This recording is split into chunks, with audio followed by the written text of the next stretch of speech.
very good afternoon to one and all present here. On behalf of Faculty of Law, SRM University, I, Ritika Pawar, welcome our distinguished guest, Professor Dr. M.K. Bhandari, Professor Dr. Komal Aditya, Officiating Dean and Head of Department, dear faculty members, and other participants to this faculty development program on the topic Contemporary Issues and Changing Facets of Law. We are all glad and honored to be part of today's session on an important topic, smart contracts and blockchain technology. It is my pleasure to welcome and introduce our keynote speaker. With 40 plus years of teaching, research, mentoring, and administration of institutes of higher education, and playing key role in the establishment of institutes of higher education, Professor M.K. Bhandari has established India's pioneer educational startup styled as Infinity Law Tech Educational Services on highly transformative technologies such as blockchain, artificial intelligence, fintech, etc. Sir is also a visiting professor at National Law University, Assam, Guwahati. Sir has membership of various national and international academic institutions and has been actively involved in socio-legal activities and legal literacy programs. He has delivered 1,000 plus lectures and interactive sessions at 110 Indian and overseas institutions and has produced 60 plus educational films on human rights, intellectual property law, and Constitution of India. Sir has published 6 books on constitutional law, legal aid, and intellectual property law, and has various national and international research papers to his credit. Now, talking about today's topic of discussion, smart contracts are executable codes that run on top of the blockchain to facilitate, to execute, and enforce an agreement between untrustworthy parties, and that too without the involvement of a trusted third party. Smart contracts gave network automation and the ability to convert print contracts into digital contracts. Compared to traditional contracts, smart contracts enable users to codify agreements and trust relations by providing automated transactions, and that also without the supervision of a central authority. Order to prevent contract tampering, smart contracts are copied to each node of the blockchain network. By enabling the execution of the operations by computers and services provided by blockchain platforms, human error could be reduced to avoid disputes regarding such contracts. Now welcome Professor Dr. M.K. Bhandari to kindly enlighten and elaborate on the topic. Please.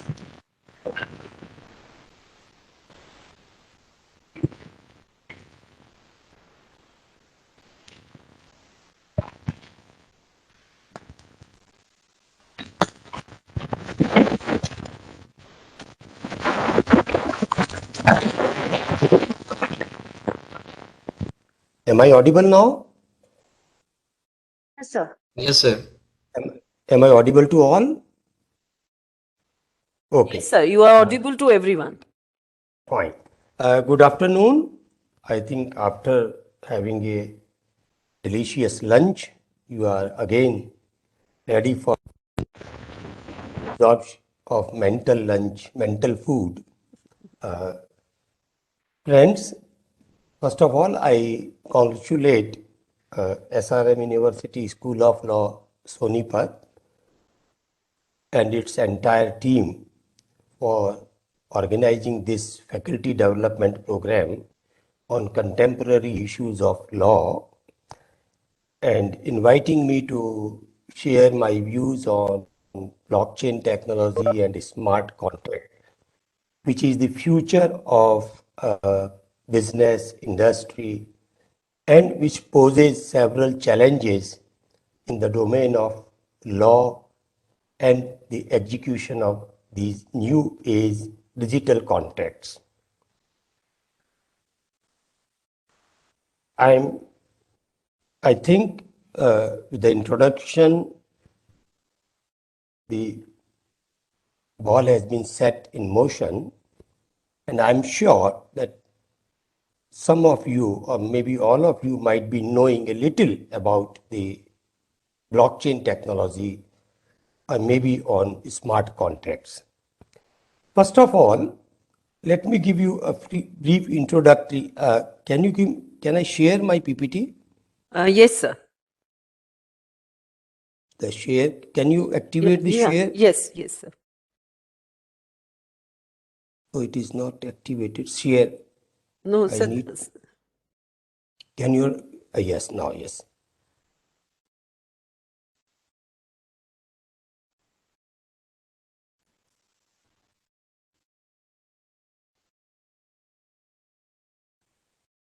Just a minute. Give me 2 minutes, please.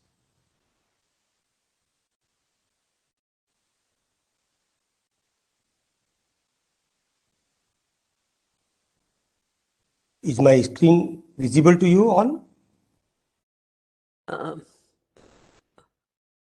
Can you Yeah, see yes, what? sir. Yes, sir. It's visible. Okay, okay.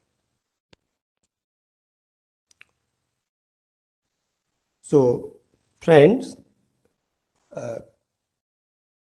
we all are witnessing and experiencing the gains and pains of the technology, particularly during this current global crisis of COVID. The technology has come to our rescue in every field, and especially when we talk of about our learning and imparting education, the IT and IT-enabled services, the interactive communication has come as a boon for us. And in this presentation itself, we are imparting and sharing our knowledge through the interactive mode of communication. But as we see, the science and technology is moving with a rapid pace. Globally, and so in India, the digital transformation is a new mantra. We have seen the gains of the Internet 1.0, and we have also now witnessing the development of Internet 2, second phase of Internet. And very soon, we will also witness the Web 3, that is metaverse and other augmented realities, virtual realities, and so on. Today, in this presentation, I am going to focus on one very specific technology, that is blockchain technology.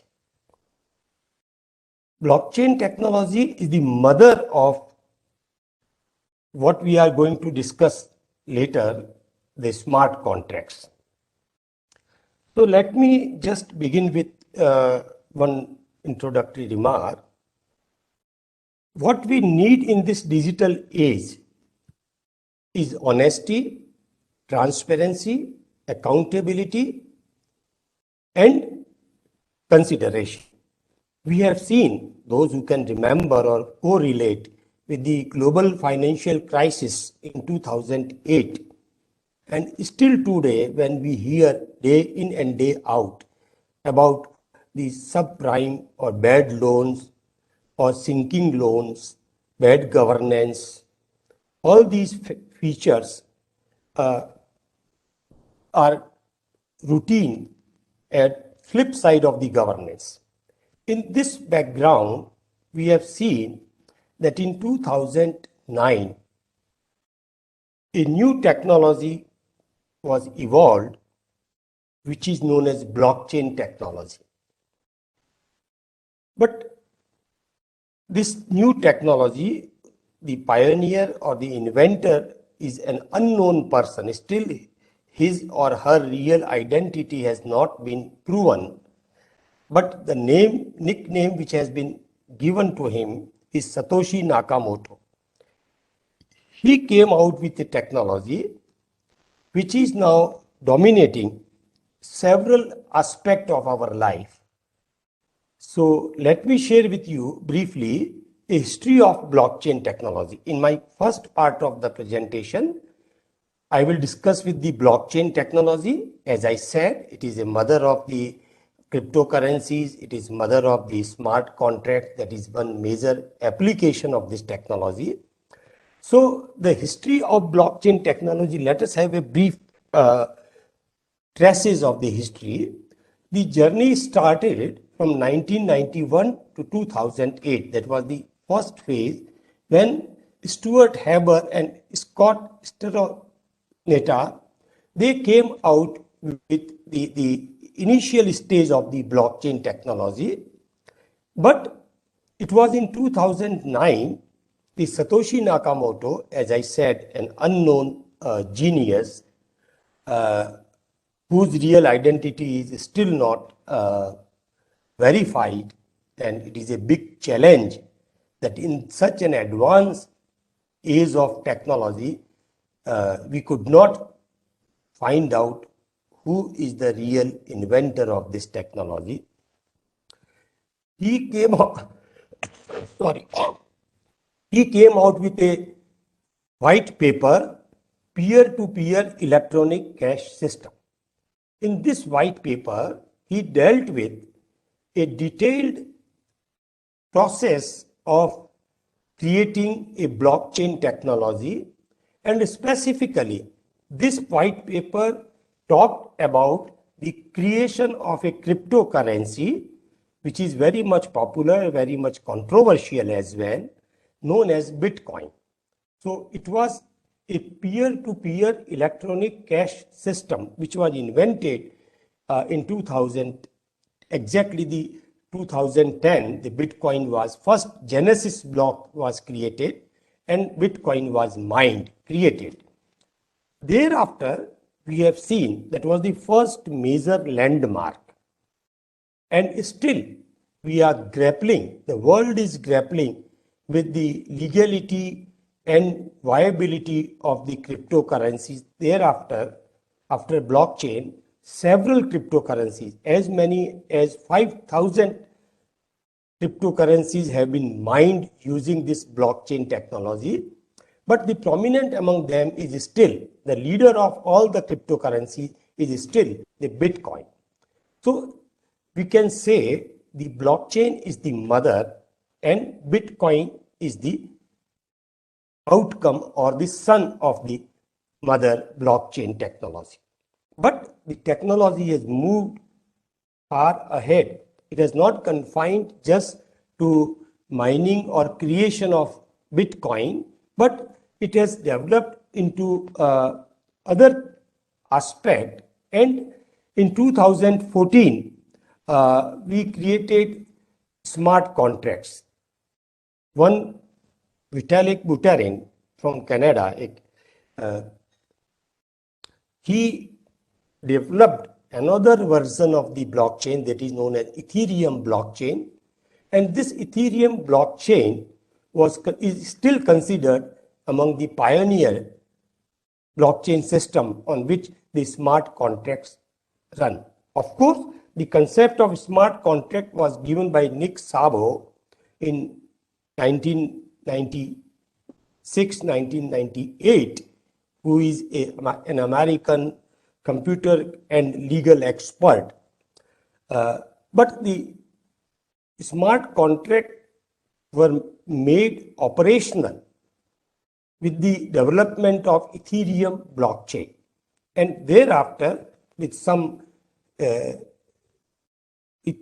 hesitancy and some other issues, we have seen that blockchain technology has developed other applications also in the decentralized financing, what we call DeFi, or promoter of fintech, financial technology, in education, in legal matters, in environmental protection, even in maintenance of the land record, and so on. We will discuss a few applications of the blockchain technology before we move on to the smart contracts. So this is how what we see that from 1991 till 2022, you can say now, we have witnessed a potential development of the blockchain technology.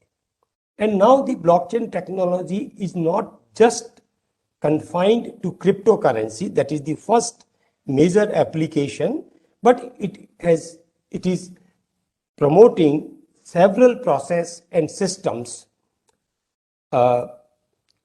related to business, industry, financial system, global payment system, and even the governance. Now, what is specific? What is blockchain technology? Having set the tone, let me talk to you, let me discuss with you what are the features of the blockchain technology. As I have said, that what we need is a trust and transparency. That is key for every human relationship, trust and transparency.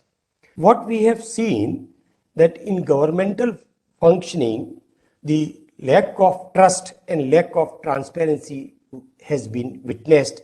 That is why the proponent of right to information, RTI, the law relating to right to information has come, that people have right to know how the government and its authorities are functioning.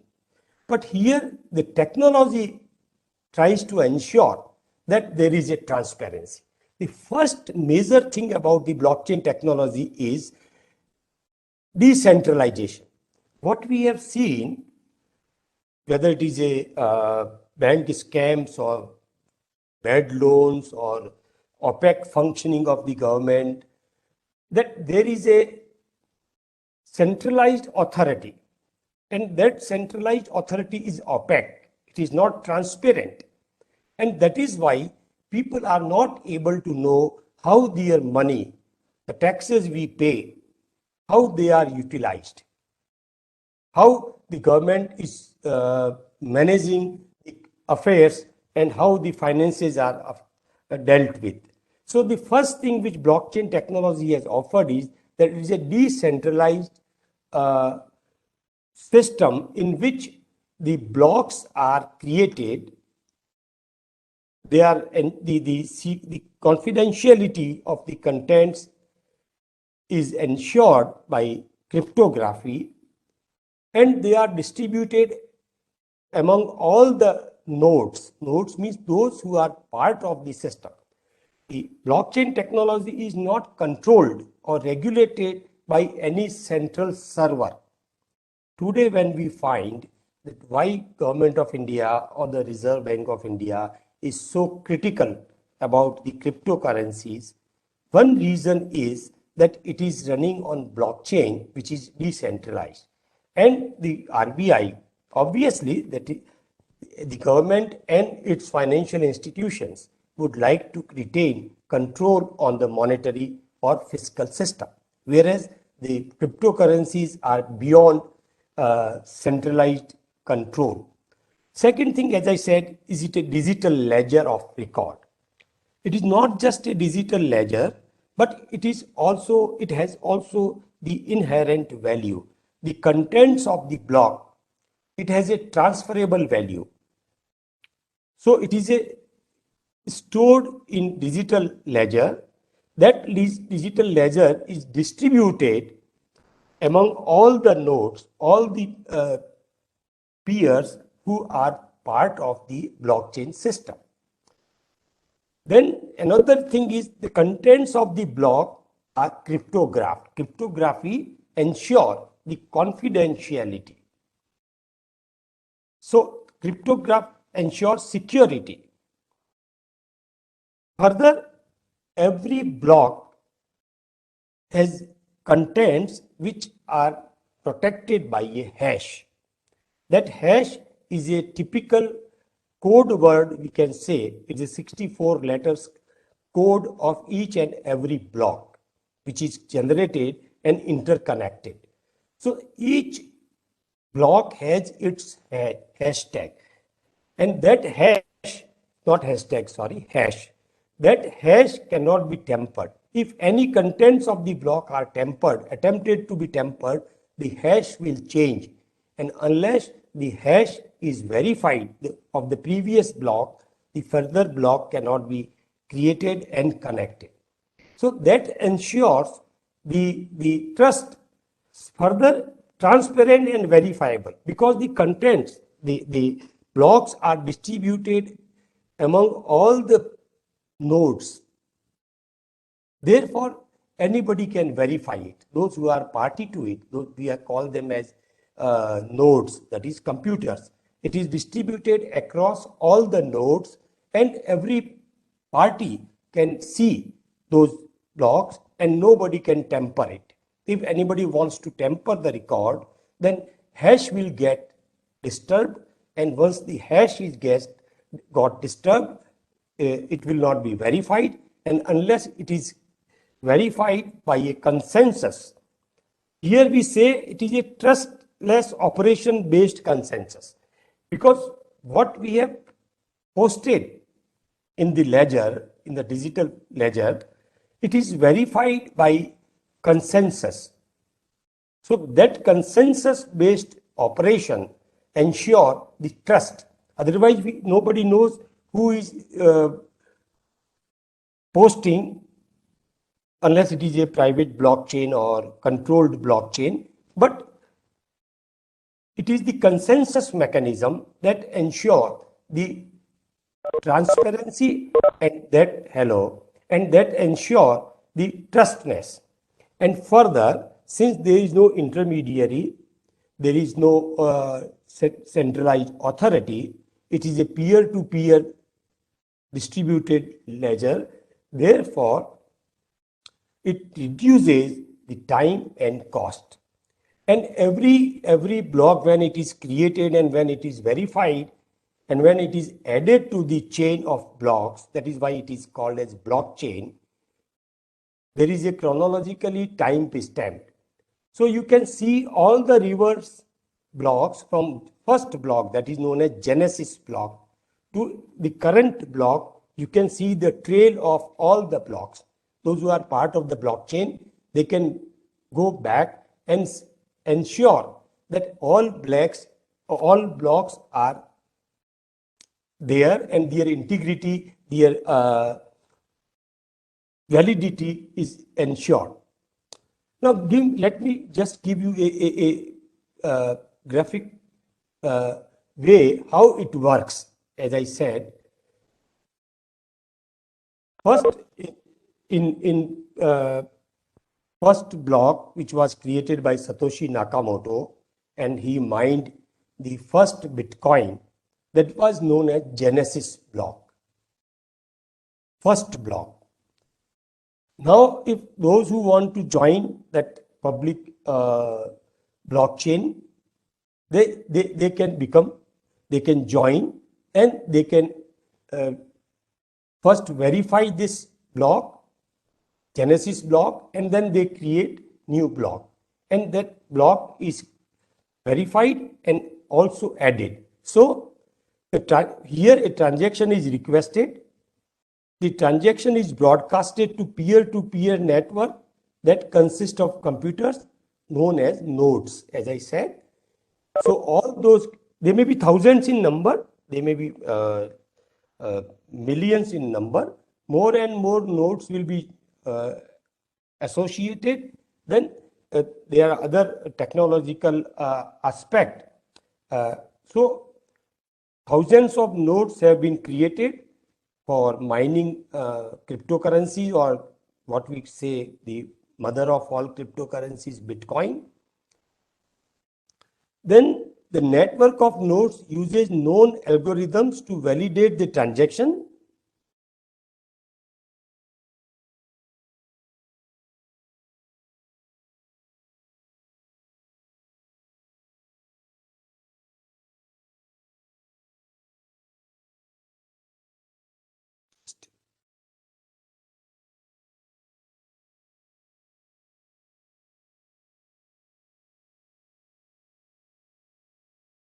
And user's status.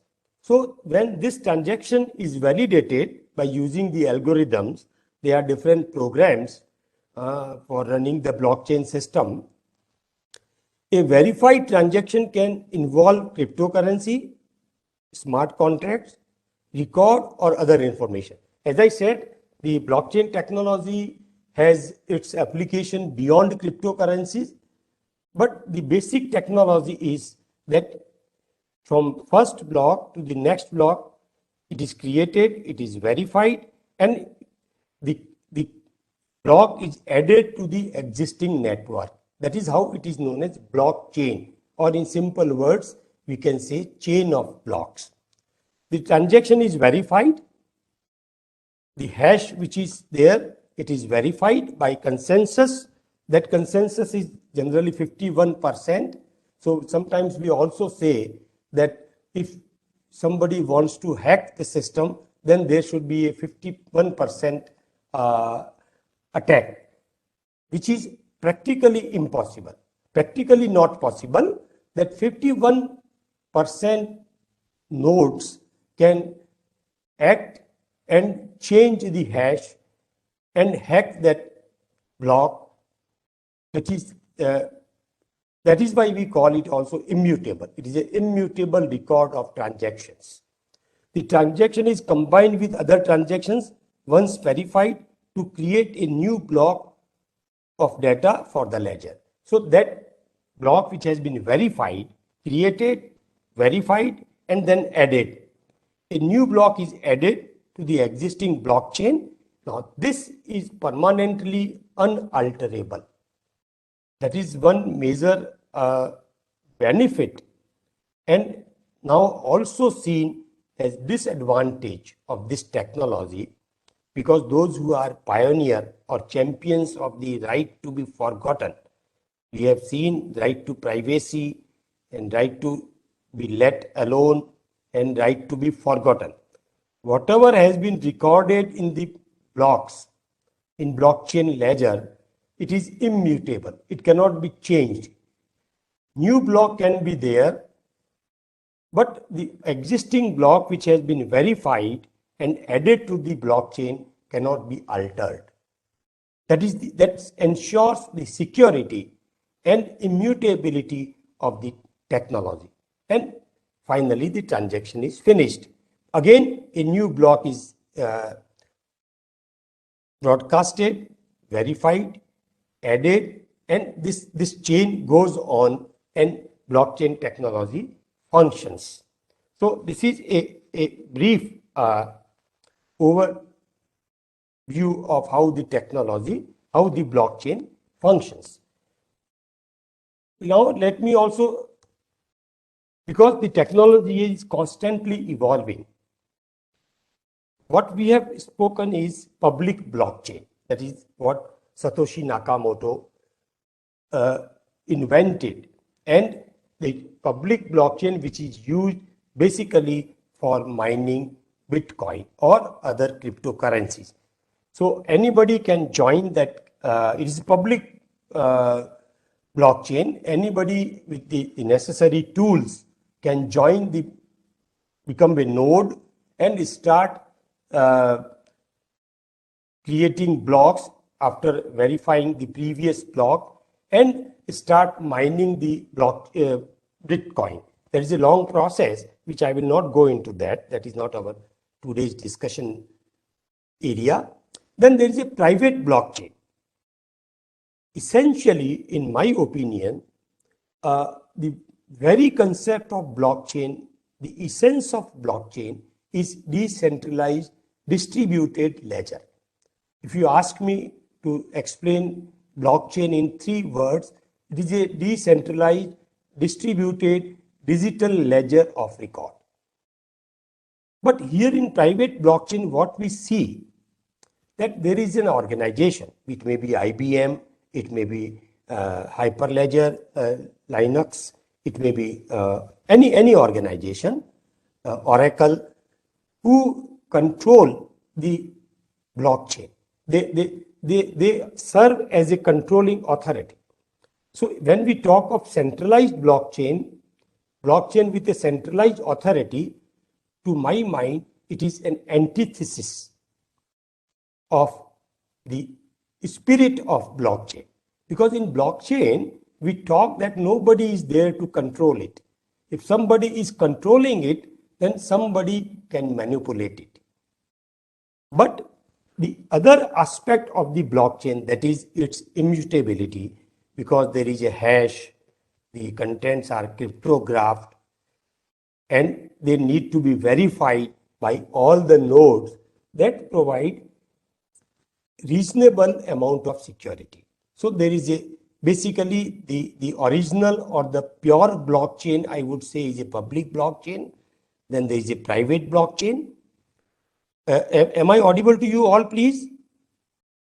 Hello? Yes, sir. Very clear. You're perfectly Yeah. audible. Is it visible to you all, and are you able to Yes, appreciate it? sir. Yes, sir. So Yeah. visible also and understanding also. Okay. Thank you. Thank you. Then federated blockchain. This is another category of blockchain where multiple organizations influences the blockchain network. You must have heard, sorry, you must have heard Hyperledger, developed by Linux Foundation. It's a group of blockchains, multiple blockchains platforms embedded together to perform multiple tasks. So, though it is essentially decentralized, but it has a certain degree of organizational control. And then fourth is hybrid blockchain, which is partly private, which is partly public. So here, generally what we find is that for cryptocurrency mining, let me make it simpler for you without going into the further details. For cryptocurrency mining, especially the Bitcoin, the public blockchain is the ideal blockchain technology. The fundamentals of the technology, as I have discussed, the essential aspects are the same, but degree of control, degree of centralization may vary from different categories of the blockchain variants. So for mining of Bitcoin or other cryptocurrencies like Ethereum and other, the public blockchain is used so that everybody can enter. The companies within their framework, within their or with other stakeholders, they prefer either private blockchain or federated blockchain or hybrid blockchain. Some features of public blockchain are used and some features of private blockchains are used. So this is how the blockchain technology has progressed. So now there are another variants, as I said, blockchain, the blockchain proper. It's a form of DLT, distributed ledger technology. It is also known as, blockchain is also known as distributed ledger technology. When we talk of blockchain, let me make it very clear, we are talking of public blockchain, which is primarily used for mining of cryptocurrencies. But when we are using distributed ledger technology or DLT as we call it popularly, it means that we are using it for number of other purposes, which also include smart contracts. Basically, the distributed ledger blockchain and distributed ledger technology are used interchangeably. But the fundamental difference is that when we talk of blockchain proper, it is public blockchain and it is basically for mining of cryptocurrencies. Its application is limited. But when we use of distributed ledger technology or private blockchain or hybrid blockchain, then it is used for number of other purposes about which I am coming in the next slides. And another part is smart contracts. It is a specific application of blockchain technology. It may be hybrid, it may be a private blockchain, it may be a set of blockchains like Hyperledger. So, or it may be even public blockchain like Ethereum. So, these are the different, I would say, variants of the blockchain. Now, having just given you an overview of the blockchain technology, we are not going into the details or technological aspect in detail that we do when we conduct the certification or diploma courses. Our Infinity Law Tech Educational Services, we conduct diploma and certification courses in which our experts explain hands-on how the blockchain is created, how the blocks are created, and what are the other technical dimensions. Here I am just giving you an overview. Now, as I said, the blockchain technology during last 10 years, from 2009 to 2019, 20, and now 22, number of areas in which blockchain technology has been successfully deployed. First one, as I said, is Bitcoin, that is cryptocurrency as a whole, as a class of virtual currency that is mined using the blockchain technology. Blocks are created, blocks are validated, and when blocks are successfully validated, as a reward, as a proof of work, the persons who can validate the block and confirm the algorithm, he is rewarded with the coin, with the digital currency that is known as Bitcoin or other currency. So there is a complicated mechanism, and there are huge mining farms established. That is the chain of supercomputers which run 24/7 and which keep on creating blocks, and these blocks are open for validation, and those who validate first, they get a reward as a proof of work, and bitcoins are generated, and that bitcoins are stored in their wallet. There is one way of creating Bitcoin, and there is another way of purchasing, buying Bitcoin from the exchanges, Bitcoin exchanges. So that is how the first blockchain application is there. But we are not going to that. We will briefly see another applications, and then we'll move on to the smart contract. Using this blockchain technology, please try to remember what is the specific significance of this technology. As I have said, it ensures it's a decentralized, distributed, transparent, verifiable digital ledger.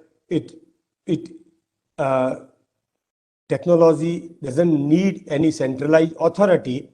Therefore, taking these advantages of the technology, the technology is now being used in number of cases such as digital identities. If you remember, we are having one of the world's biggest identity program, that is UDAI, Unique Identification Number, what we call it Aadhaar. Now, this whole Aadhaar platform is going to be shifted. The Government of India, Ministry of Electronics is working on a pilot project to shift this Aadhaar on blockchain platform. Similarly, our voters ID, the Election Commission is working on a project where the voters ID are generated through blockchain technology.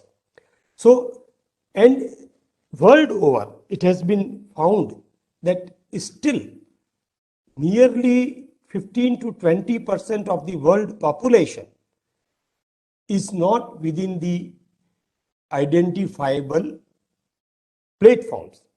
Why the government gave importance to the Aadhaar card and then the Jan Dhan accounts? Because the amount of money as a subsidiary or as a scholarship or whatever amount, it can be directly transferred into the account holder's account, and intermediaries are avoided, are done away with.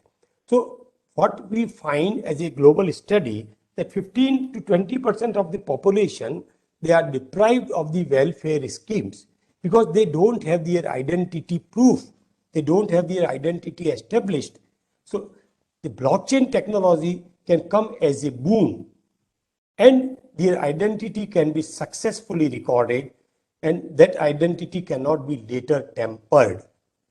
So this is one of the major area where, and subsequent to that identity establishment, the other benefits or welfare benefits can flow to them. Then Internet of Things, you must have heard IoT.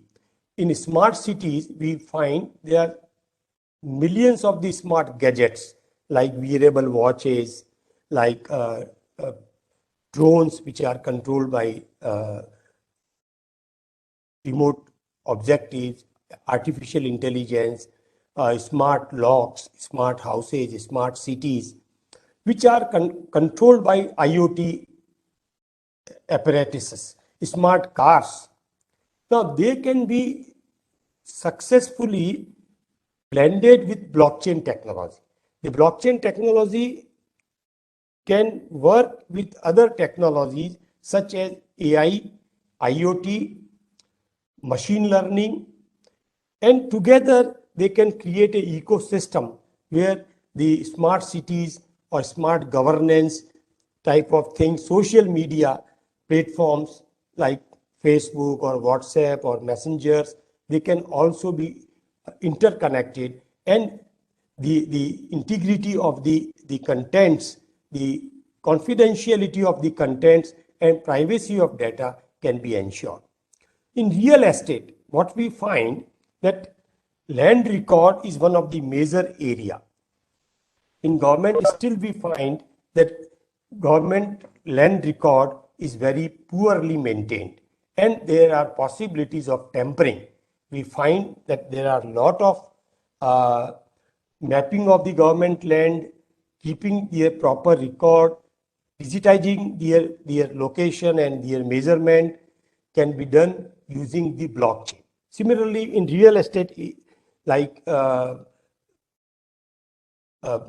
sale of the land, keeping the record of the land, even renting, the global company BNB, they are using blockchain platform. The taxi hiring company like Uber, they are using blockchain where without any intermediaries, you can directly book the cab or house using the blockchain platform, and you can connect directly with the owner.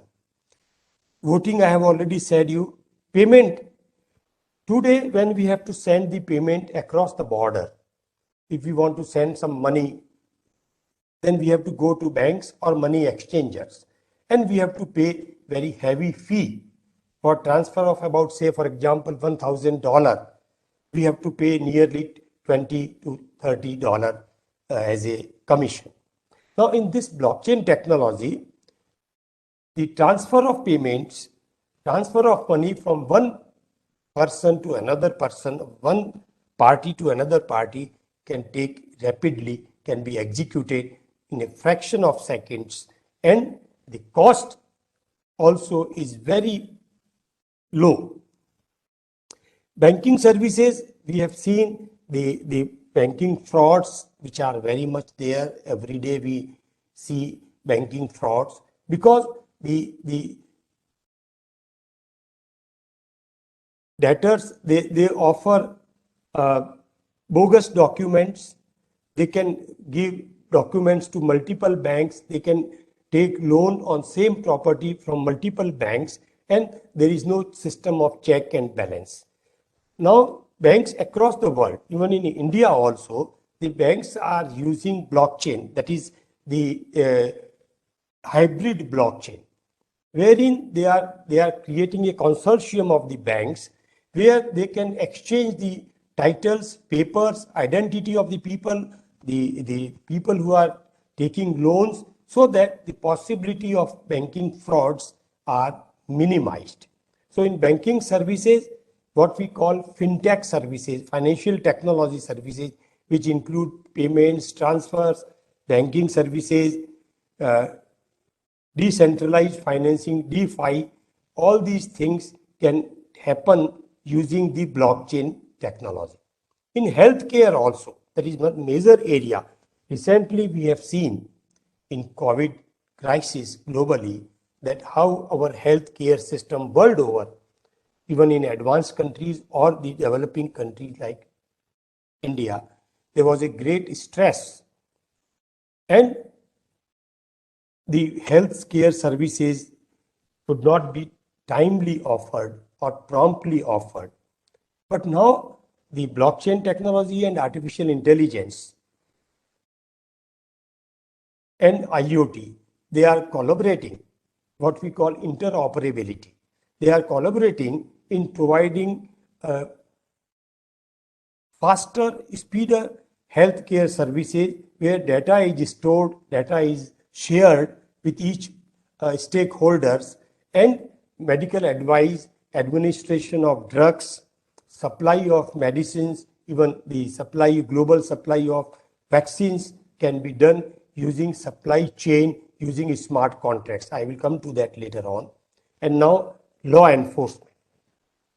In law enforcement, we find that recording of evidence, submission of the documents in the court.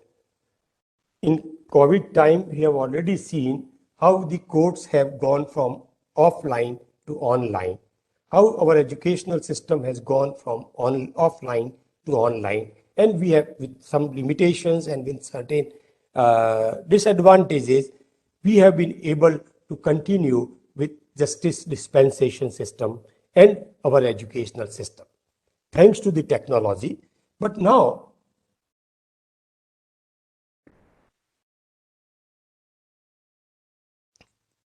we have seen in UAE, the Smart Dubai project, which is run by one Indian technocrat, Mr. Kapoor. They are recording evidence and they are conducting court meetings online with the help of blockchain. Whatever has been recorded, the evidence, documents, they cannot be later on tampered. What we find in our law, that they are very often the problem of hostile witness. The witnesses, they turn hostile. They retract their confessions or they retract their statements. But once it is recorded on blockchain platform, then that is not possible. That is an immutable permanent record. So in law enforcement, again, the blockchain technology can help, particularly in road accidents, in other violations of legal regulations. The blockchain technology in association with AI can offer a lot of help.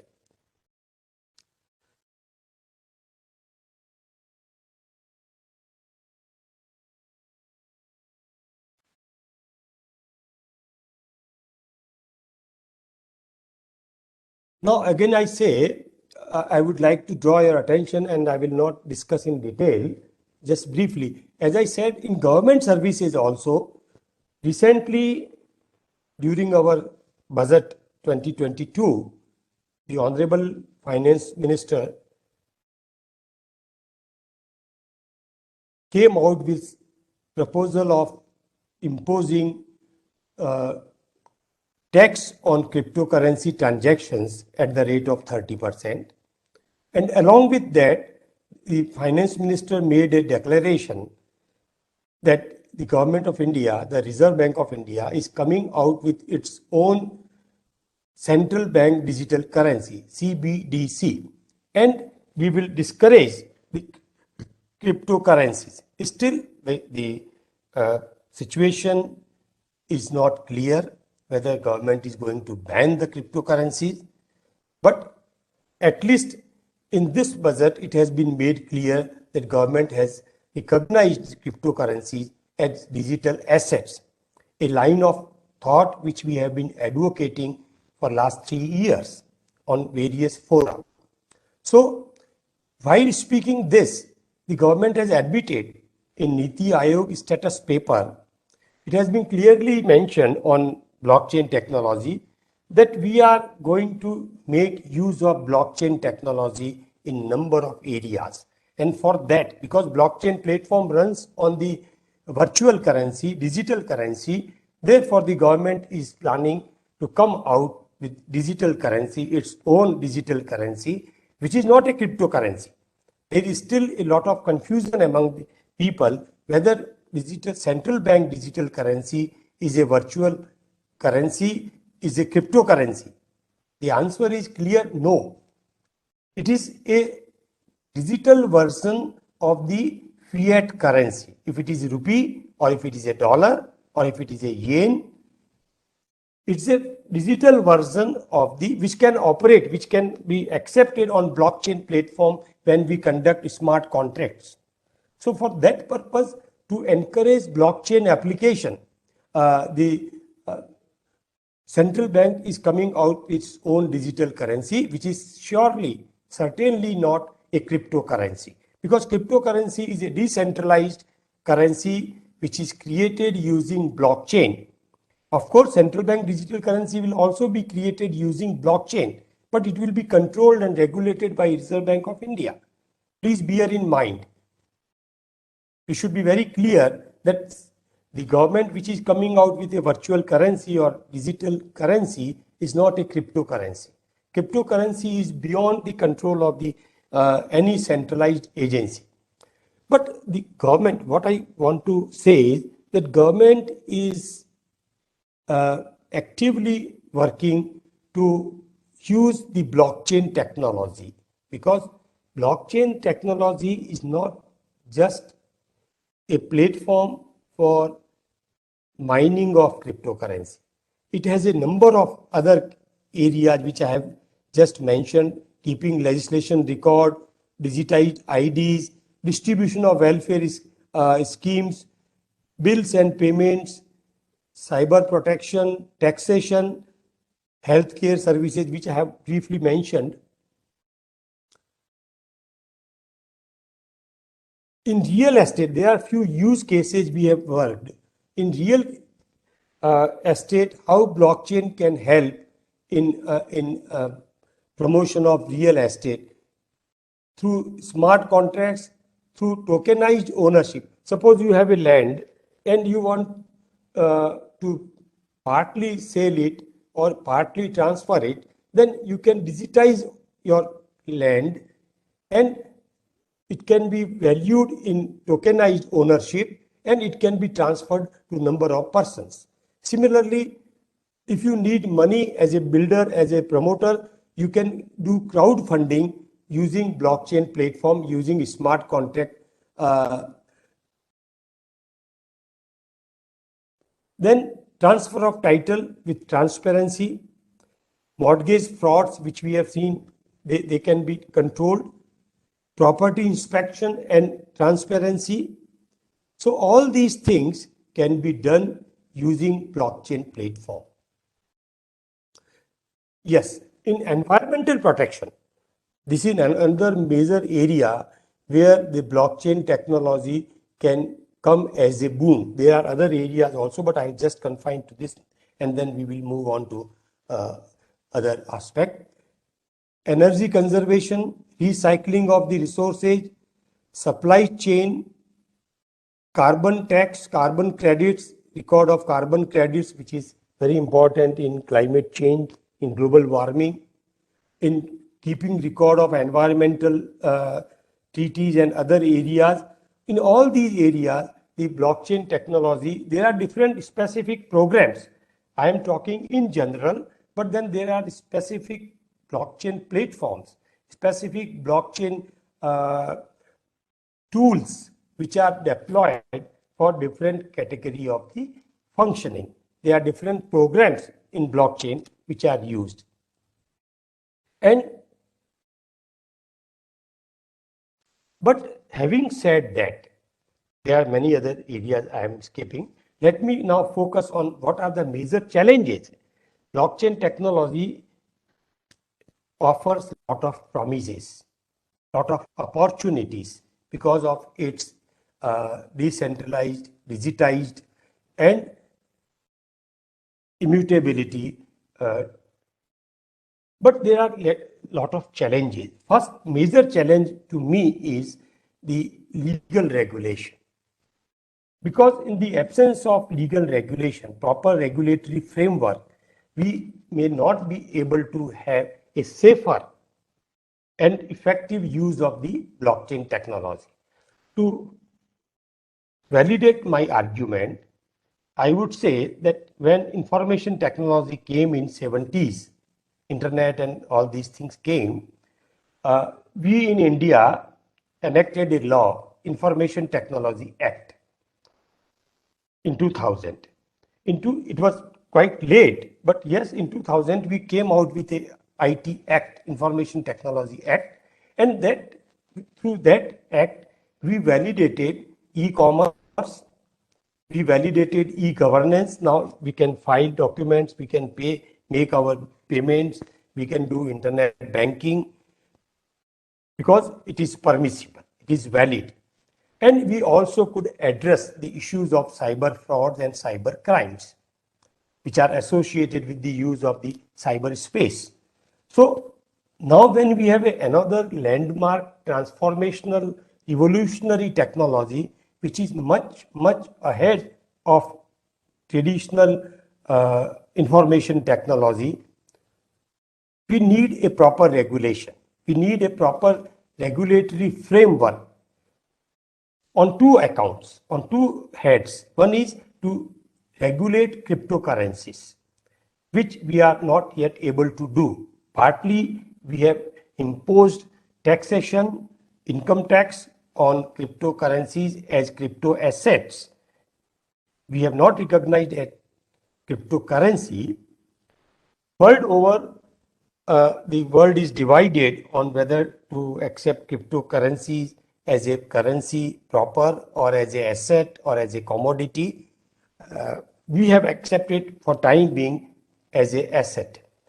But still we have not legalized the transactions.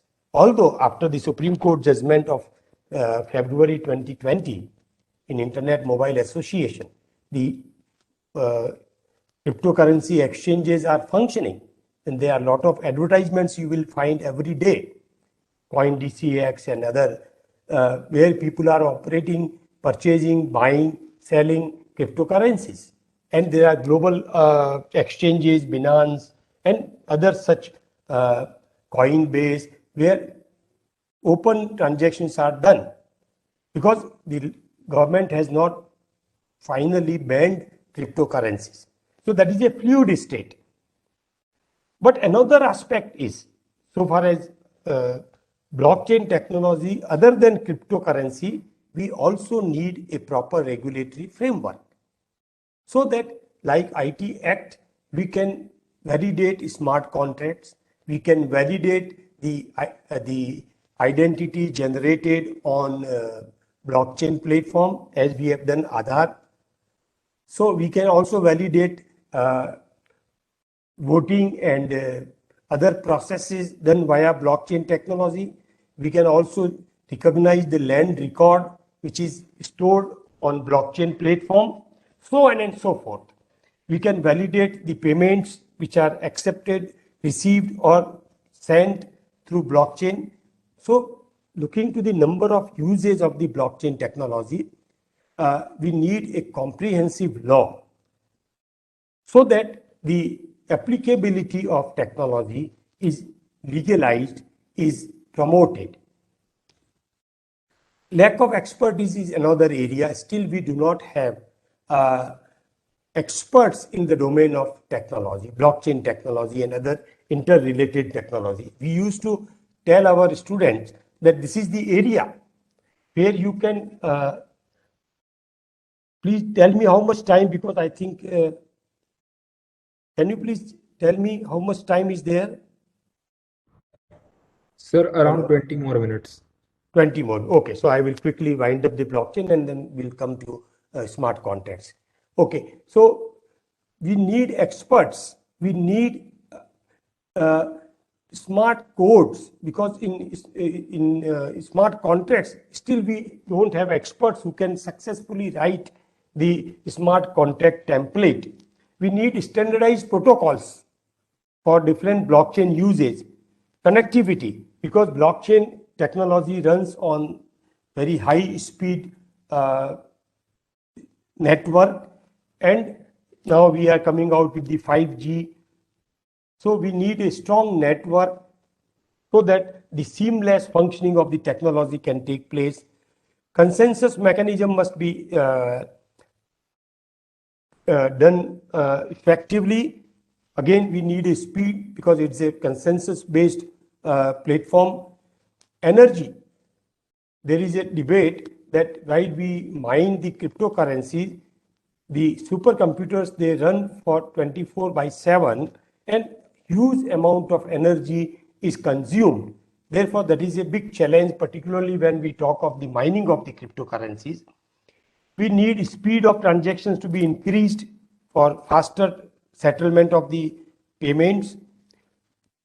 Scalability, now new and new platforms are coming, new and new variants of the blockchain, because in public blockchain it was found that the scalability is slow. So in private blockchain, where the nodes are limited, where the parties are limited, the work can be done smoothly. So privacy and security, yes, this is another area, because all this technology, whether it is a blockchain, IoT or AI, they are data driven. There is a famous saying, data is a new oil. So when we are storing so much of data, when we are keeping digital record of everything, we must have a effective data protection law where those who are trying to manipulate the private data for gains may be penalized, may be prevented from doing that. So in Europe, we have a strong data protection law, GDPR, but in India, still we don't have a data protection law, which is still in pipeline. It is at the discussion stage. So we need a strong data protection law. All these are challenges which we have to meet in order to take advantage of the technology effectively. Now, quickly I'll share with some.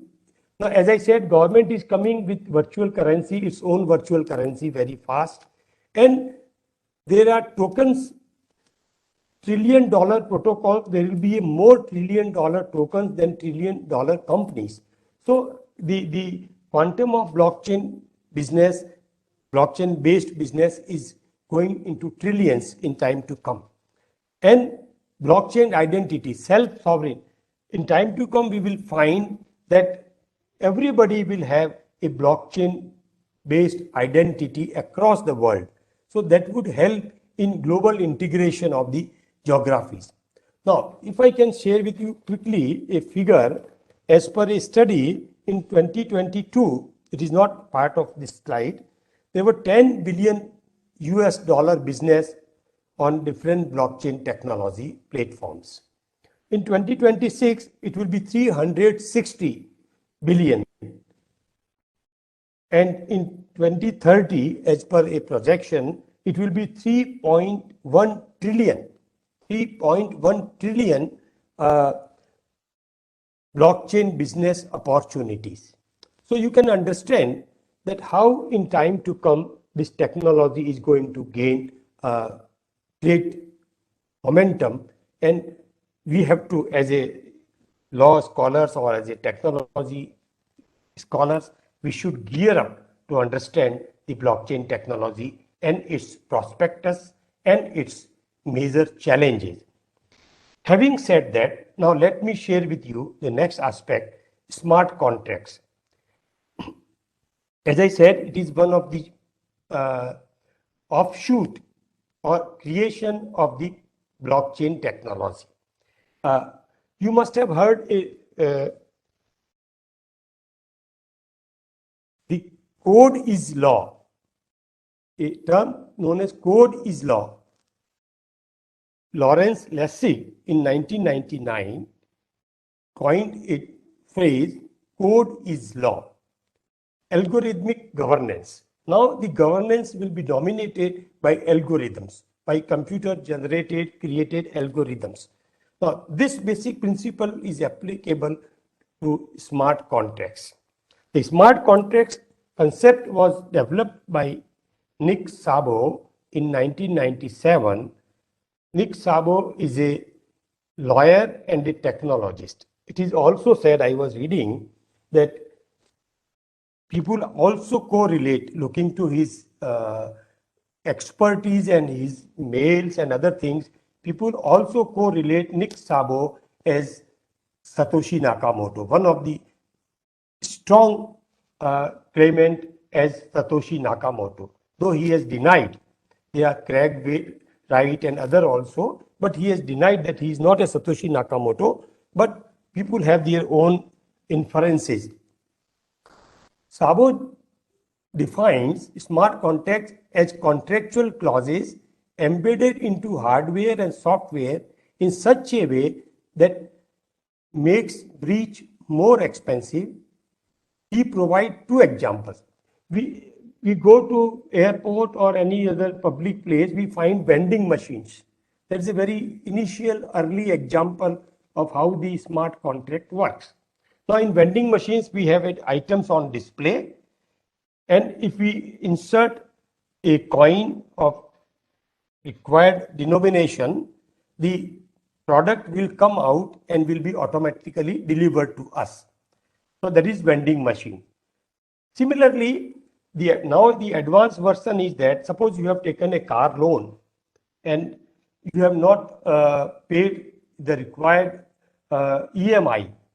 Now with the tools of smart contracts, all such cars will be stopped remotely with the help of AI.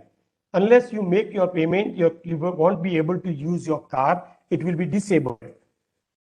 So in smart contract, they are a combination, or in other words, we can say in a simple language, a standard form of contract which are digitized, which are written in computer code. Along with the computer code, there are legal code. It is a blending of computer code with legal code. The terms and conditions of the contract, they are contract for all purposes. They are digital contract. They are contracts running on the software, running on the blockchain platform, and they are auto-executing. You did not to execute physically. They are auto-executing because they have been so drafted.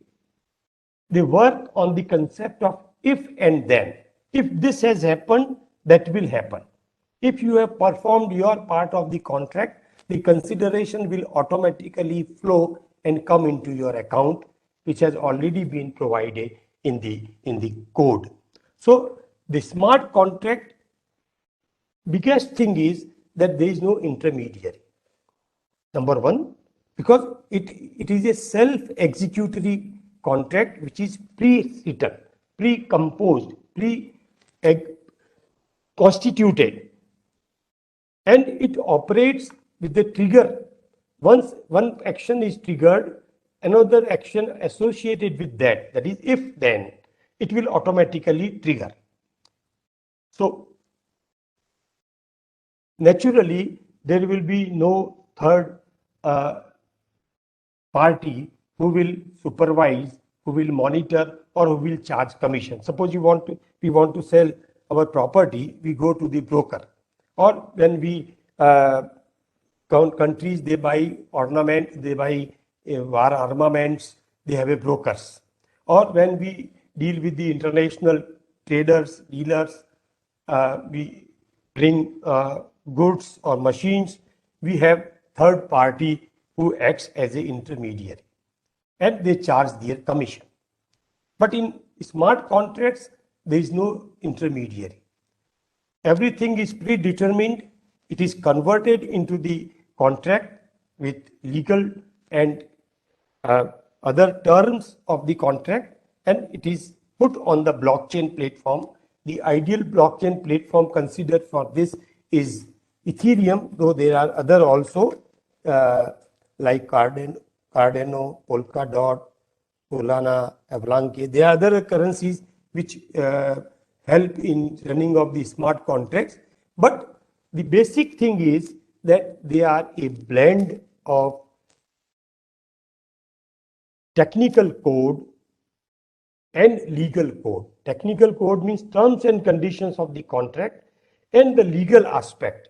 Suppose there is a breach of contract, what compensation will be there? If there is a delay in performance or supply of goods, what amount of penalty will be charged or what deducted, so on and so forth. So whatever issues are discussed, deliberated between the parties, they are put into the computer code, blended with the legal terms and conditions, and then they are put on execution through blockchain technology. After the contract is written and signed by both the parties, obviously digital signature is there. Now all company related functionings and other tax matters, parties sign digitally. They need not to go physically. We can upload our returns online. So this is a very common thing now. After contract is written and signed by both parties, it is monitored by computers on blockchain. In most cases, the contract itself is public and the parties involved are pseudo, because there may be so many parties. Suppose the insurance company has all the insured, they can have a smart contract that in case of any accident or delay or anything, the payment will be automatically done, provided the conditions are met. So in addition, there are certain triggers in the code. As I said, those triggers make the contract enforceable. For example, when a service provider delivers the final product, the employer should pay in cryptocurrency. When the first condition is triggered, the funds are released automatically. The moment you have completed your part, the other part, that is the payment, will automatically come into your account. So that is how the smart contract works. Now there are three aspects. One is economic, technical aspect. They are self-verifying, self-executing, and nobody can change it. Once the contract is put into the blockchain, the essence of blockchain we have already mentioned is immutable. It cannot be tampered with. Legal aspect, the legal obligations are prefixed and they will automatically flow. So there is the possibility of legal disputes would be minimized, not totally eliminated, but would be minimized. Economic aspect, transparency is there. We have pre-decided what we are going to follow, less intermediaries or no intermediaries, and obviously that would reduce the cost of transactions.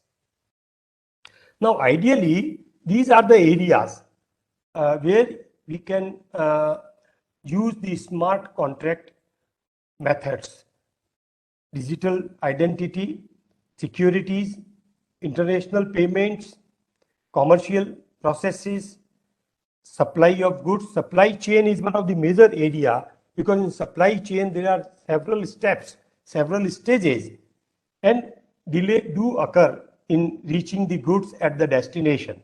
So that can be automatically monitored and tracked.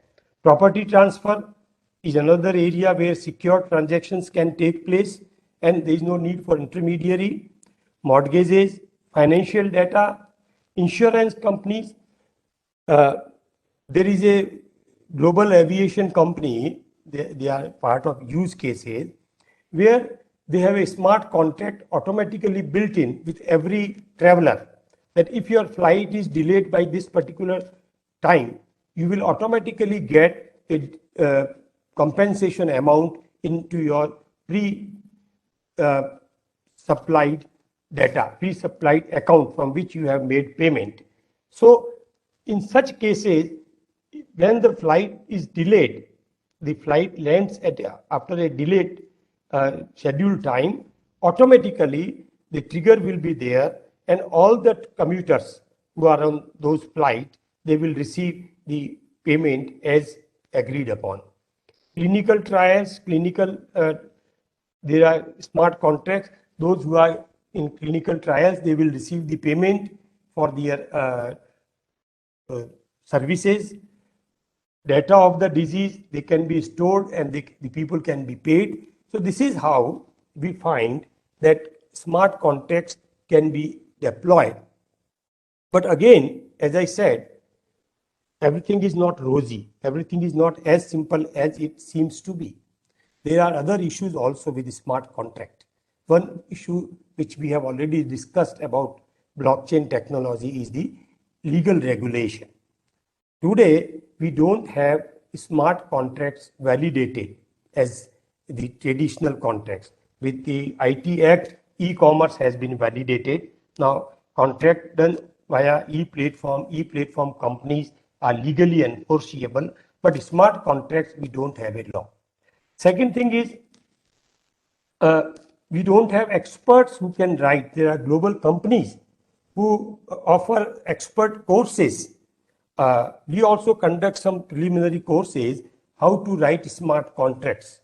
What are the issues of computer and legal code which we need to make? Because once they are made, they can be supplemented with another contract, but existing contract cannot be changed. It cannot be tampered with or cannot be modified. Then the other things are that there are certain terms in contract or in law. We are familiar with certain terms like reasonableness. The reasonableness cannot be defined in a code, in computer code, because it is all about the code. So such terms cannot be defined, and if they are not defined, they cannot be put into the contract. Suppose on the way, during the execution, if somebody wants to quit the contract, then it is not possible. Then how the traditional and smart contracts need to be understood, and how the courts and legal professionals, because since we don't have expertise and we don't have proper law, then how the courts will look into the smart contracts. In US, there are some states who have made a law, Blockchain Act, wherein they have made it compulsory that all public purchasings, 60 million market, almost 4 times rise is going to be there in a smart contract area.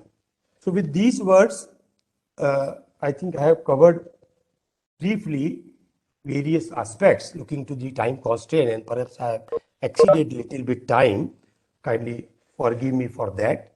So with these words, I complete my side. Now I am open to any questions or observations. Whatever is there, please let me know. I'll be happy to respond, subject to availability of time and permissibility from the organizers. Thank you very much to all of you for giving a very patient hearing and attention. Thank you so much, sir. Ritika? Yes. I think I'll start sir. with the first question. We are going to have interactive session now. Then you take over. So my question to you is like, you just mentioned IT Act and e-commerce, which is allowed. Otherwise, for an ordinary contract, we had Indian Contract Act. And when the parties are from different countries, we have private international law. But since each country has its own laws and regulations, so how the smart contract would be made compliable to all those different rules, laws, and regulations? Very good. This is a major issue, that jurisdiction, the jurisdictional aspect of the dispute arising out of a smart contract, how it will be dealt. There are two things as we have in our private international law or in our other areas, that if, because they are transnational contracts, either the parties can pre-decide that in case of any dispute, the law relating to a particular country will be applicable. Either this could be an agreement, because by agreement we can do it. Like we have proper law under private and Yeah, and we also do in case of arbitration, when we do international arbitration, we make a provision, and then we have a New York Convention and Geneva Convention. So what we suggest is that for technology like blockchain, the smart contract is one offshoot of that technology, we must have a global international treaty on the line of WTO, where there are standard international norms. That is one way. And then the country, specific country can tweak those norms with a little leverages. So for example, the TRIPS, they make a mandatory requirement of 20 years of the patent regime. Now, countries have to provide patent for 20 years now. So there is a minimum standard norms. Similarly, in blockchain or smart contract, we can have certain minimum norms, global minimum norms. And then we can leave certain scope for parties to tweak those norms within a permissible limit. That could be the one way of that. But yes, as of now, we have this issue of jurisdiction. But another part which I am going to say, at least for India, suppose parties are Indians, it is government versus companies or banks versus customers, then at least in India we should recognize the smart contracts as a valid way of doing business. That is for one part. But since we can do it across the world, so we need some minimum global framework. Within that minimum standard global framework, the parties can decide the jurisdiction or the issues which may come, and then they will be blended in the contract itself to legal code. Then later on that will not be changed, because once smart contract is operating, it is running, in between you cannot retract it. Thank you, sir. But then the another question is, you just said immutable. So that means we can't alter the contract. Once it is there, we have to go by that. But then how it is going to be made consistent with right to be forgotten? That is the issue. That is the issue, not with the contract, not with the contract. That is the issue with the record which is put into the blockchain ledger. Suppose my personal information has been recorded. My identity details are there. And now I don't want, for example, when you have a mail ID, you can delete your mails. You can delete the mails which have been sent to you. But here, whatever has been recorded in ledger, digital ledger, cannot be altered or deleted. It is permanent. Suppose something even wrong has been there. First of all, the possibility of wrong will not be there because there is a consensus. So, but we need sometimes alteration somewhere. yes, Yes. Then you have to create a new block. Okay. Suppose you want to change the existing smart contract, you can stop it. You can stop this contract. Parties can mutually stop it and create a new contract. Within that contract, you cannot. It's not like a traditional contract, so you can say, okay, I will pay you 10,000, not 5,000. But here I have agreed 10,000. Sum of 10,000 will go automatically. So that is the difficulty. These are some technical glitches on which the experts are working. So this is a new technology, relatively new technology. So these issues are coming up. They have not been finally resolved. So now they are coming up, the technical experts, legal experts, they are trying to sort it out, how we can do it. But as of now, yes, they are not alterable. They are not, they cannot be changed.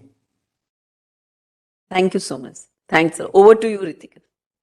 Thank you, sir. That is why, ma'am, because this jurisdictional issue is there in regard to these smart contracts. That is why it is stated that this blockchain, it was created for the very purpose of being evading that you can evade from jurisdictional issues. That is why it is stated. So, Sir, there is another question which is posted in the chat box. Sure. Participants can write their queries in the chat box also. Otherwise, they can raise their hands and we'll unmute you people so that you can ask directly to the distinguished guest. So there is a question that if cryptocurrency is not legalized, then why is the government taxing the same? There is a big question. There is a big question mark on the intention of the government. Now, to this also the finance minister has given the answer. It was asked to her also that on one side you are taxing it, on other side the RBI day in and day out, the RBI governor and deputy governor, other authorities, they say, even they have gone to the extent of saying that the cryptocurrency is not worth a tulip flower, because the original concept of cryptocurrency started from tulip flower. There's a long history. So how these two contradictory, antagonistic views can be reconciled? The finance minister replied that this is not my business. It is for the government, I mean the RBI, which control the monetary system, to decide whether to regularize it or not.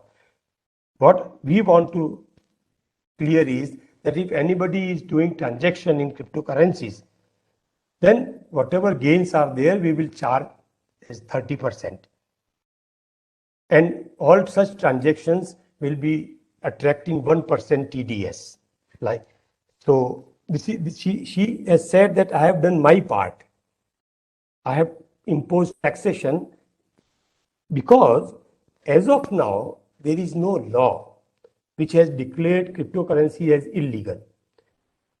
The finance minister says we don't declare it is a cryptocurrency, it is an asset. She has clearly mentioned in budget document that it's a virtual asset, is a digital asset.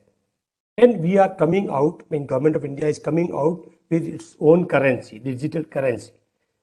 So this is a question which is still valid, that on one side you are taxing it as an asset. Either you say that we recognize it as an asset and it is a valid mode of doing business. Make it legalized as an asset, not as a currency, but as an asset. And I think this will happen. Not going to ban cryptocurrencies. Otherwise, they would have done it long back. They wanted to ban it. There is still a bill pending, ban on cryptocurrency. There was a provision, Subhas Garg committee drafted the bill, and there is a provision for 10 years of punishment for transactions in cryptocurrencies, but nothing has happened. Nothing has happened, and in this budget, with levy of taxation, things have been, government intention has been made substantially clear. I won't say absolutely clear, but substantially it is clear that government is going to regularize it in either asset form or most likely in asset form. Yes. Thank you, sir. Sir, I have a question that what happens when a smart contract fails?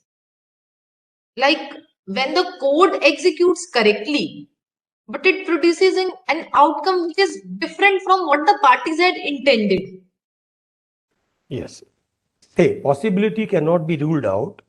There may be a technology failure. There may be a bug in the system. The contract may be hacked by the hackers, dark web. Anything is possible, because when we are playing with the technology, the possibility of any interruption is cannot be ruled out. No technology is 100% foolproof. But we presume that the contract will execute as per its design, as per its code. In case there is a failure of execution, then it will crack down. It will be a nullity, because subsequent trigger will not be there. If there is a one failure, suppose one step has taken place, supply has been done, and consideration has not moved in, that has not been paid, the subsequent act will not take place. That will be a breakdown of the contract. And for that breakdown of the contract, there may be, if there are multiple parties, they can settle that out of the contract system by mutual negotiations of the contract, or they can repudiate this whole contract and enter into a fresh contract, or they can repair the code, they can redraft the code and put it into the blockchain again for operation. Number of possibilities may be there, but it will automatically stop there when one part is not executed, because the basic concept is if then. If this happens, that will happen. As you say, if that doesn't happen, then this will not happen. The things will may be reversed. Suppose I have supplied, goods have been received, but as per smart contract, payment have not been made. So then I am liable to provide, like unjust enrichment we see in Indian Contract Act, unjust enrichment. So I cannot retain this product because my payment has not been deducted. Or I can make arrangement for payment otherwise, or whatever may be the situation, depending upon, there could be any situation. The payment has been done and goods have not been supplied, vice versa also may be there, depending upon what the code is, how it has been written. And there may be a provision. That is why we say writing of a smart contract, because it is the parties who write. Parties, they decide terms and conditions, negotiate it, share it, there is a negotiation, and then it is converted into the code. And then code is put into the motion for execution. Thank you, sir. There is another question, sir. Yeah, Whether please. whether cryptocurrencies offered as a form of future smart contracts are prima facie frauds, or can we see them as a potential investment? So this is one of the questions asked by our research scholar.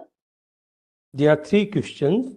First of all, cryptocurrencies are virtual currencies mined or sold or purchased, mined through blockchain, but sold and purchased through the exchanges. There are two ways of acquiring. The experience of last 10 years, 2010 to 12 years, does not reflect that cryptocurrencies are fraud. There is a constant rise in valuation of cryptocurrencies. So there are some fears that they are used as a Silk Road, or as they are used for clandestine activities, drugs, mafias, all these things. They are with the fiat money also. They are also used, fiat money is also used for all type of illegal activities. So that argument does not hold very strong. Of course, for running smart contracts or blockchain technology, we need a virtual currency. That virtual currency can be purchased or created, like central bank digital currency. Government is creating it, and it will use that for running smart contracts or other blockchain based applications. Regarding investment, we generally suggest that one should have a cautious approach, especially the people like us. We cannot take, what is our risk appetite? If we can take a higher risk, but which we do not, and we cannot. The people like us, the middle class people, we should not venture into this adventure. It is an adventure. So yes, those who have an appetite, I know There are many young people who make very selective investment in cryptocurrencies, and they have been rewarded also if they have been cautious, because you have to store it in your wallet and you have to store it in very carefully. Suppose your private key, that is your password, is leaked or stolen by hackers, then your money will go away. It's nothing but a computer code. It's nothing but a code which is there. It is not a physical currency. So it's very, one should be very cautious in investing. Mining is not possible for an average person because there's a lot of expenditure involved. It's a very long process. That is for the business people, those who are experts in computer science and all these things. That is not for us. But those who want to invest, legally there is no bar as of today unless it is declared illegal. But one should be very careful. But I think there is a future of it. I see there is a future of this. Thank you, sir. So there's this last question which says, what is similarity between tulips and Bitcoin? As you stated, there is a long history. Yes, yes. Dr. Anjay Kumar has asked, है ना? Yes, yes. Actually, this tulip controversy was there in Netherlands, Hague, where the tulip flowers are there. So somebody, they made a forward contract of tulip flowers, saying that in this year the tulip flower will cost like the cost of tulip flowers will rise this and that is how they sold the tulip flowers to the general masses and collected the physical money, currency. And later on it was found that it was all a scam. Neither the flowers were delivered nor there was anything like that, and it was all a kind of what we say fraud or scam. So people correlate that at least tulip, the governor has said, our RBI governor, that at least tulip flower has some value. You can buy a rose with 10 rupees or 20 rupees. But this is way of ridiculing the cryptocurrency. That is his way of expression. He says that cryptocurrency has even not that much of the value. It was quoted, it came into the Times of India, Economic Times. It is not a worth a tulip flower. Because it is a tulip controversy from where these Ponzi schemes started. And people correlate this with the cryptocurrencies, that this all is a Ponzi scheme. They are private players, they are raising the price because the reason is that there is no central agency, there is no bank which says that your one Bitcoin is worth 33 lakh rupees. My Indian rupee, RBI gives the guarantee that this note is worth, I promise to pay the bearer 1,000 rupees or 500 rupees or 2,000 rupees. That is a guarantee. But on cryptocurrency, there is no guarantee. There is nobody to control it.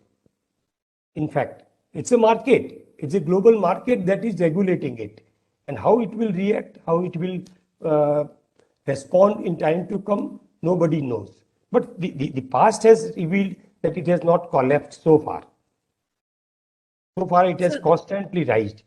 So the private players only, hike the price so much in the market. Yes, why not? They are doing it. Yeah, And they are. to what an extent? The person who invented Bitcoin and whose real identity is not known, who is really the Satoshi Nakamoto, his holdings of the Bitcoin. Because when he invented Bitcoin, there is a famous story that for one pizza in Manhattan, New York, a person paid 1 Bitcoin. So at that time, the pizza was maybe $2 and he paid 1 Bitcoin. So today, if he would have retained that Bitcoin, it is worth 33 lakh rupees Indian currency, 60,000 US dollar, sometimes 55, 60 in between. So The last month it rose to 45 lakhs also. yeah, so it's a fluctuating. It is fluctuating. I tell you, we went to Bali to attend the international conference. I was one of the key notice speaker, And there, the people came, it was on blockchain and cryptocurrency. The price of one Bitcoin was 2000 US dollar. So a lot of people suggested that please purchase, and they used to provide it in ATM like card. You can store it in card. So they said you purchase 2 Bitcoin in 4,000 US dollar, sell one Bitcoin after 1 year, and keep one with you. You will have 50,000 US dollar value. Quite attractive, but we were very cautious. We said no. Now see the Ethereum. Ethereum was valued hardly 200 rupees, Indian currency I'm talking of. Today it is 3 lakh rupees. Because it is one of the choicest cryptocurrency for running smart contracts. And smart contracts are being deployed internationally in trade and industries and in governments also. So with these increase, the value is increasing. But the only thing is that there is no central authority which can guarantee it. It's the market forces. Who guarantees the Reliance share worth is 1,000 rupees? Will government, suppose you sell one share of Reliance to the government, will government give you? No, you have to give it to the market exchange, stock exchange, and they will determine. It may vary from 1,000 to 500 to 600 to 2,000. There is no central. It's an open market. So it is a market confidence that matters. It's a global market now. That's why I say there is a risk. But those who are खतरों के खिलाड़ी, तो जो खतरों के खिलाड़ी हैं वो गेन कर सकते हैं. No, in fact, there was a viral message. I don't know whether it is true or not. So one person was buying in US, selling it in Japan because there was $1,000 difference. And he became a billionaire through that, trading in Bitcoin. Yes. अब हमारे यहाँ लोग Dubai से सोना लाते हैं और यहाँ बेचते हैं 500 रुपए, 1000 रुपए, 2000 रुपए पर 10 ग्राम का फायदा है. तो ये तो मार्केट है. It is a market. He got into Bitcoin trading only. Yes, it's an intraday business. There are big sharks who are into the cryptocurrencies, and they are earning, they are losing also. We do not know how many of them might be losing. So it's a game.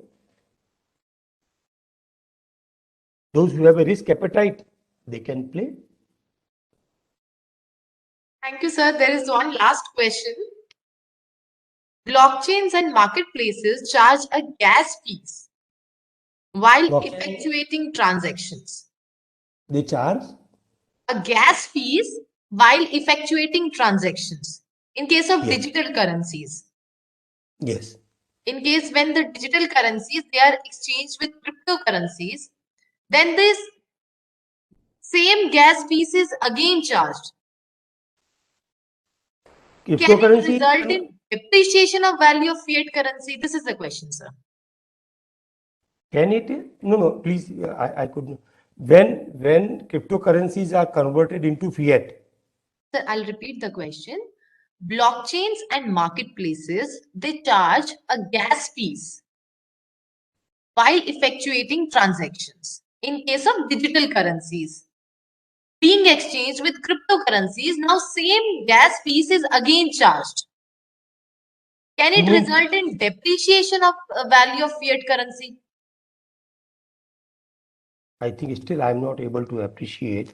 There are two things. One, the blockchain platforms and exchanges, they charge gas fees for converting digital currency into cryptocurrency. Cryptocurrency. Which digital currency? From fiat currency to either it is a fiat currency. That is Who has asked the question? Who has asked the question? Ask that person too. Sagar, please explain your question. USD coin he has mentioned. USD coin, na? So it's a fiat currency. Suppose you buy cryptocurrency by making payment into fiat currency, that is dollar or rupee, whatever. naturally you will, the exchanges, not blockchain. Blockchain is a technology. Blockchain doesn't, there may be, say, for example, Binance or Coinbase or whatever, there are so many. There you go and purchase. You want to purchase 10 Bitcoin, say, for example, and they will ask you to make payment in US dollar. Or if you want to make payment in Indian currency, they will first convert it into US dollar, and then they will charge you the US dollar, whatever is the valuation, and then they will credit in your account. They will ask you for your account, that is your wallet, and wallet has a public key and private key. So don't disclose private key, give them the public key. So in your public key, they will transfer the 10 Bitcoin, and you will have to pay the dollar, required amount of dollar. So then they will charge some fee. Now again you want to convert it into the rupee dollar. After some time, you say think that you have earned a good size, good profit. Then there is a question. Then again they will charge the fee. So that is a exchange charges, but that is very minimal. That is very minimal. Sagar, your query has been satisfied? Sagar has been unmuted or not? He has written another question in the chat box. Let me show the question.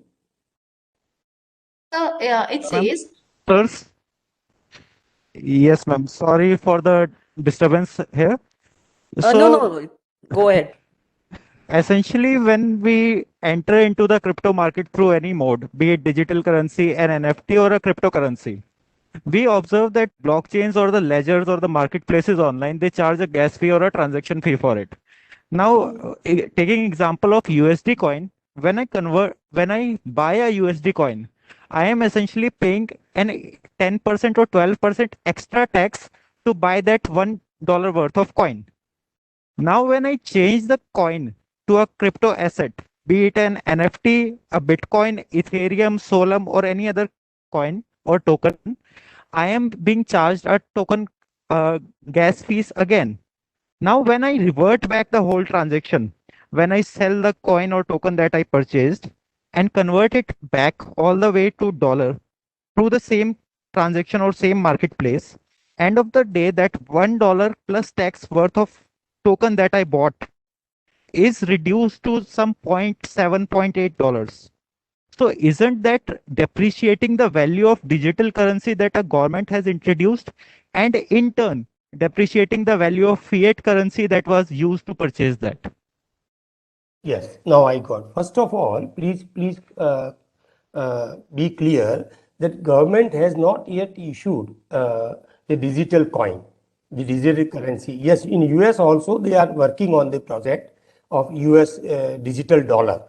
So still they have not floated the digital currency. We have not floated the digital rupee, digital coin. That is one thing. Now, what you want to say, if I understand correctly, or please correct me if there is some gap in our understanding. Suppose you want, there are two things. One is fungible coins, tokens, and one is non-fungible, NFT. NFT, they are tokens not used for exchange of money. They are used only for certain value like games or like artwork. They are not fungible. Fungible means you can convert tokens into rupee currency or currency into token. That is fungible. So you can convert Bitcoin into rupee or dollar, or you can convert rupee or dollar into Bitcoin. That is fungible. And they will issue a token. Token means that what you will say, a unit of store. Currency has one value, it is a unit of store, it is a medium of exchange, it is a mode of payment. So they will issue a unit, 10 tokens, they will issue you. So when you buy fungible tokens, then you will get tokens, you will make payment in from fiat to crypto, and a gas fees or transaction will be charged. Now again, you want to make that token, which is in crypto token, fungible crypto token, maybe it is a Bitcoin, into dollar. Now, again, you want to ultimately see, that is one thing very, as of now, there are few countries like El Salvador, which has made Bitcoin as a legal tender. Japan, yes, it is also a legally recognized currency. There are some other, Estonia there. But as such, Bitcoin is not a legal tender. So you have to convert if you want to buy. Some countries, you can buy property by making payment in Bitcoin. But suppose in India, if you want to buy something and you have a Bitcoin, you will have to convert it into the rupee or dollar and then to rupee. So whenever you will convert one currency from another currency, cryptocurrency to fiat or fiat to crypto, vice versa, token is a unit. You will have to pay the charges. Now, again, you can visit different exchanges. The informations are available on net, that which exchange will give you the best possible rate, number one, and which will charge the less exchange fees. So that is how you can do it. But every time whenever you charge, whenever you convert, in conversion, there is a loss of currency. No doubt about it. Just a minute, please. Just a minute. I'll come back.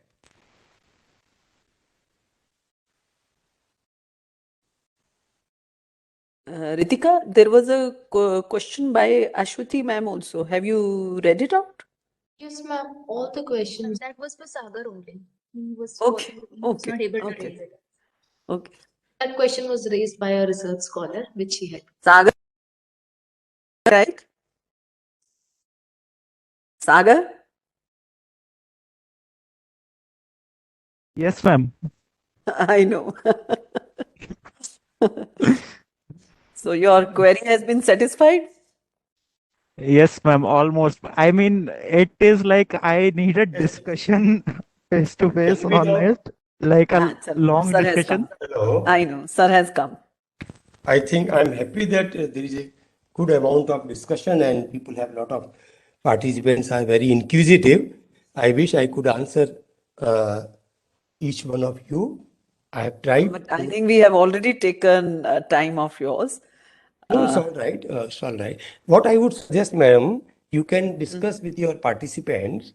We are conducting, I think maybe next month, March, or early April, first week of April, we are conducting a course, certification course of 15 lectures, in which we will discuss with the blockchain technology, including smart contracts, which is, and cryptocurrencies, central bank digital currencies, and data protection. These four areas, and we will have experts from international sector and our own internal experts. We have a team of experts associated with us as faculty. So those who are willing, you can share my mail ID. They can show their interest if they are willing to. It will be online mode. Either it may Ashwati, be yeah, sir. Sorry. it may be on weekend, Saturday, Sunday, or Friday, Saturday. So we are working on. There are 2-3 institutions who have shown the interest. So we are working with them about the modalities. So those who want to know more about it, because in lecture of 1.5 hours, we I can't know. address all the issues. There are many issues which are left open. So those who are willing to know more about these areas, legal aspect, other, you can share my mail ID with your participants. It is already with you, and I will share this PPT to you in mail. You can Oh, share that will with be them. wonderful. Yeah, sure. So you can share with your participants, and they can make use of it.